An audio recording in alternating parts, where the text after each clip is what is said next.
Welcome to KOIN Conversations. I'm Chief Meteorologist Josh Cozart. I've got my camera ready to go because peak fall foliage has arrived not only in the Pacific Northwest, but in the heart of Portland's Japanese garden. It's a truly spectacular sight. I get to talk with not only the communications director, Will, but also Hugo, one of the gardeners that helps craft and shape this incredible site that can be seen in late October and early November. So here is a closer look at our KOIN conversation. Tell me a little bit about why people in particular find October to be the time to come. Well, I mean, look around you. I think, the Pacific Northwest does fall the right way. It's a really beautiful part of the world. And then here at Portland Japanese Garden, because of the intentionality of the way that the landscape is placed, every tree intentionally planted, it creates this really just beautiful tableau.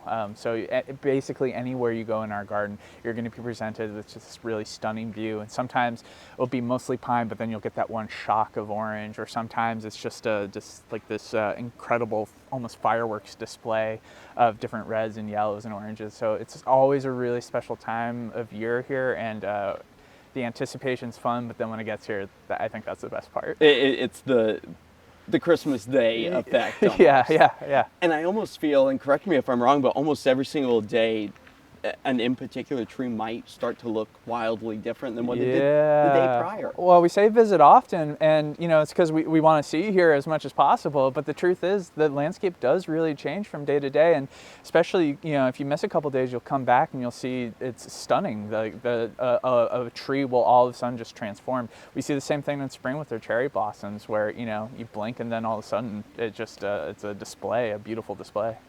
What would you say is maybe one of the highlight spots that people come here specifically during the fall to see? So we do, I would say everywhere, but to be more specific, we have this tree that we call the tree, and it's believed to be one of the most photographed trees, we say in North America. I'm going to go ahead and assume maybe the world.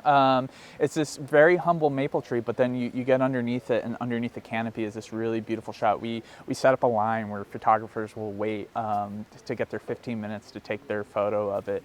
It first became known because a local photographer took a photo of it, and it wound up in National Geographic. And then it was also featured in an art show at the Smithsonian. And so I think that's kind of inspired other people to come. And you walk down the line and you'll meet people from all over the world. I know there was this one gentleman a few years ago who on our website saw that we had declared it peak fall, drove 18 hours overnight to get his photo. So it's really lovely. It's reassuring in a way. You get here and you see that people get really excited for nature. It's a touching thing to see. And it's the thing I feel that people, you guys get to experience it every single day, but for someone who maybe this is their first time coming back to the garden in a while, seeing that excitement is really an added sense of, I kind of work and live in a cool place. Yeah, they say a garden isn't complete until it has its guest. And so I think the people here are really what makes this so special, to have this kind of community space for people to gather and get to enjoy nature with one another. The garden was founded in the 1960s as a way for cross-cultural understanding, for people to come together. It was founded in the aftermath of World War II. But that hope and that message of trying to get people to understand each other, one another, to develop that inner peace inside that you can then spread to others, it really resonates. And so to see people here living up to that ideal, it's really special. I'm seeing a lot of smiling faces as we talk now. But we are in peak fall foliage. Yes. Timeline. I know it varies. What are you guys looking at? Get up here now is what I would say. It lasts, it can last a week, sometimes two. But Mother Nature is the ultimate arbiter, and we can't account for what she's going to do. So we always say, don't waste time, get up here, make sure that you get to enjoy it, because then it will be about another year before we get to see the fall colors again.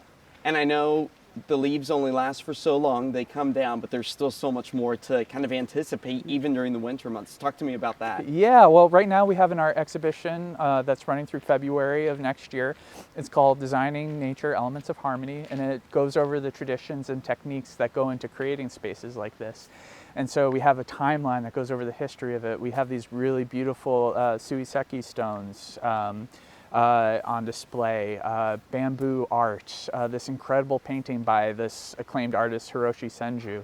And then we also have stunning photography of the garden itself by one of our members. And we have a display also that goes over some of the great gardens of Japan.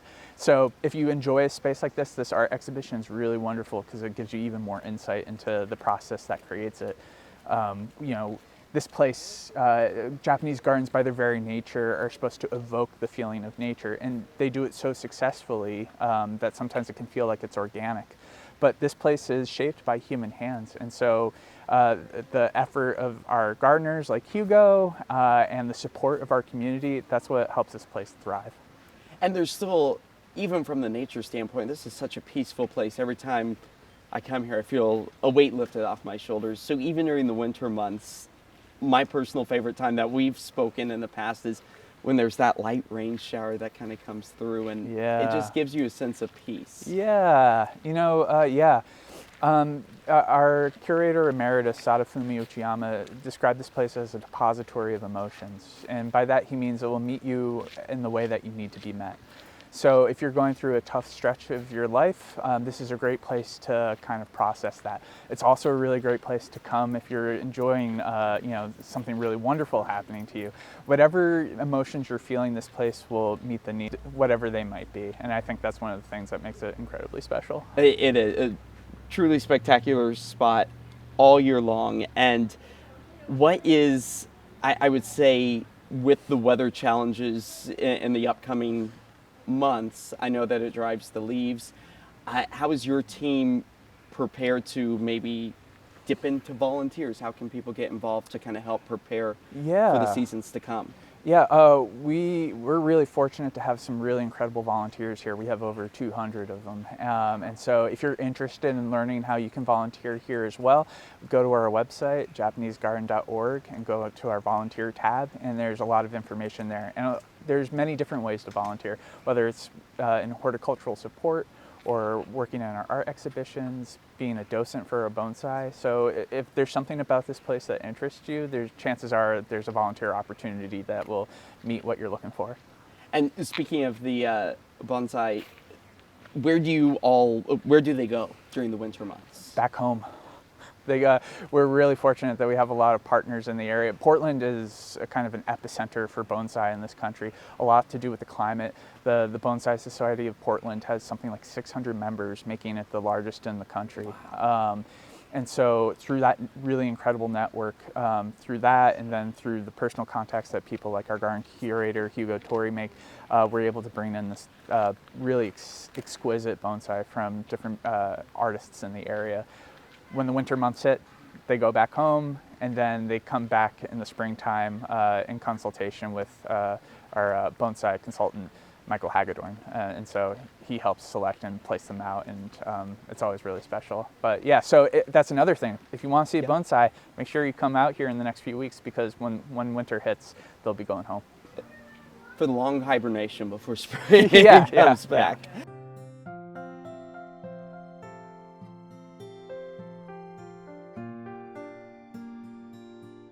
Tell me a little bit about what your day in, day out looks like, especially during peak fall foliage. Mm-hmm. So a lot of the work is working together with the gardeners. We have 8 full-time gardeners now. And right now, a lot is leaf cleanup. That last weekend there was a strong wind.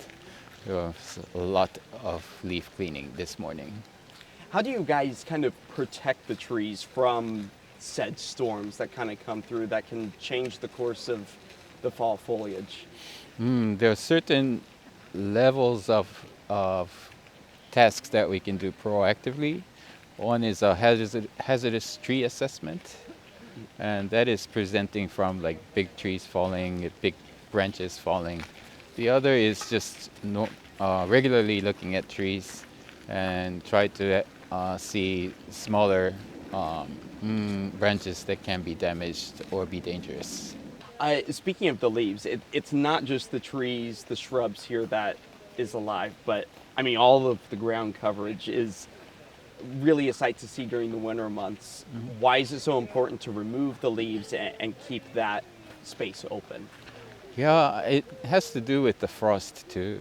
We don't want ice over the moss, and when we have more leaves, the coldness will remain there.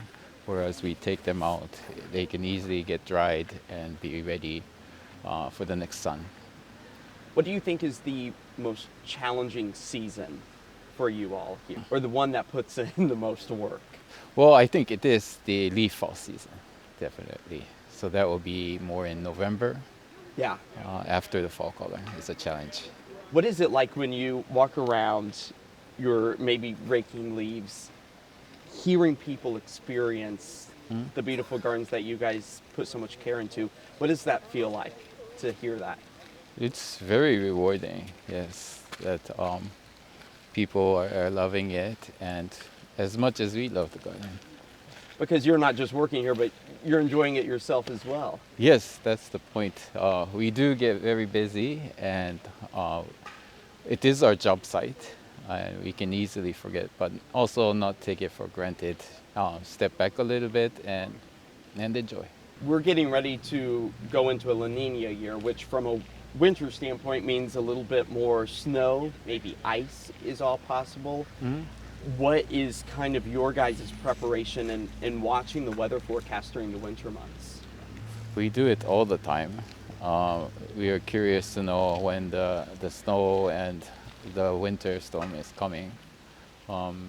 Yeah, it's just being really prepared and really being on standby to come up here to the garden.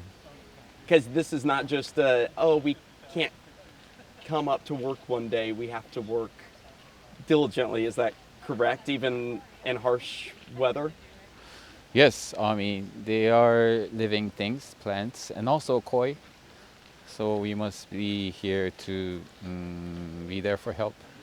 Yeah, if they can do it themselves, we wouldn't be here, but yes, they need help. So.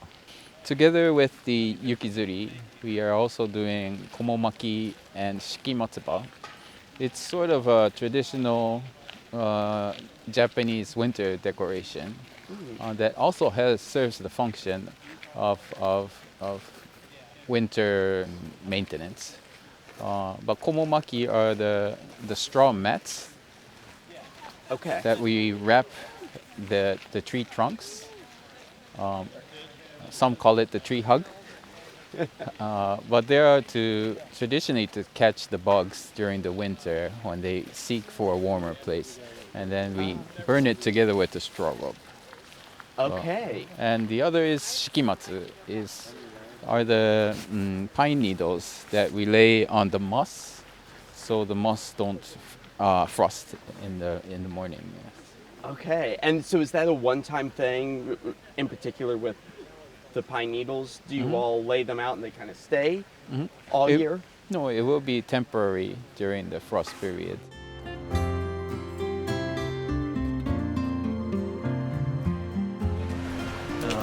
Because you never know on a day what What it's going to bring. we could not predict that we'd get this just dramatic sunlight spotlight and steam rising off of the kind of peninsula jutting out there, or the fact that it looks like the light has perfectly illuminated the end of the path of the stepstones down there. Like, I think they knew what they were doing when they put it together. I really did. I really did. Frogs are out. Which also just adds to the beauty of it. One of my favorite things about the bridge is that, bridges in Japanese gardens are not meant to just be a mere way to get across. They're a place to linger and enjoy a view. And so if you stand here and watch people, you'll notice they maybe will start to walk and then they'll just stop and kind of like start to spin around. And just see all the different angles. It's really special. And again, the placement of this bridge, this was placed in the 60s. by our original designer, Professor Tono, and nailed it. Yeah, and it's fun too to see that like some of the trees are still green, but you can tell they're just about ready to flip. So yeah, when we say peak fall, it's all the trees don't change at once. Yeah, and so it's always kind of a subjective call. So this morning, I talked with some of the gardeners, and I was just like, "What do you think?" And they said, "Yeah, I think here." So. Yeah, Because, gives it some longevity too to know. Okay, if that one particular tree isn't turning just yet, soon. Well, we've talked about microclimates, and and definitely here with the variations and the pockets of where sun comes in. I think that helps to start explaining why some areas you'll see these like magnificent yellows and oranges, and then other areas it's, of course, the species of the plants. It helped play into that's part it. of it too. Yeah. Another really excellent thing about the design of the space is it feels very sheltered. Yeah. And so in a comforting way, like the canopies of the trees come rise above you, and it somehow makes it feel like home. Yeah, but almost blanketed, cozy feeling. Yeah. We'll often look to the lace leaf maples, and if they're mostly orange, Then that that feels like a really great sign for Yeah. us. And Chloe, you were talking about the bones of the trees. Yeah, the leaves start falling and it reveals the shape of the tree, the work that goes into pruning them and maintaining them with their bones. I love that, because they're like a work of art themselves. And the flat garden might be one of the best places for seasonality, right? You get all 4 seasons in one space. True, yeah. Absolutely. I guess I had not thought about that prior, but it is. Yeah. Weeping cherry, which you've seen in Oh yeah. bright pink in spring. Maples are really popping right now in fall. And the pines remain in winter. And the red gravel is thought to evoke the feeling of cool water in summer. Beautiful. We're proud of Portland. We love Portlanders. Come up here, enjoy some serenity, enjoy, get that feeling of inner peace. We want to see you here. We're better for your presence, so please come up here. We look forward to seeing you. And that's our KOIN Conversation. Thanks for watching, and I'll leave you with some of the incredible sights being seen right here in the Portland Japanese Garden.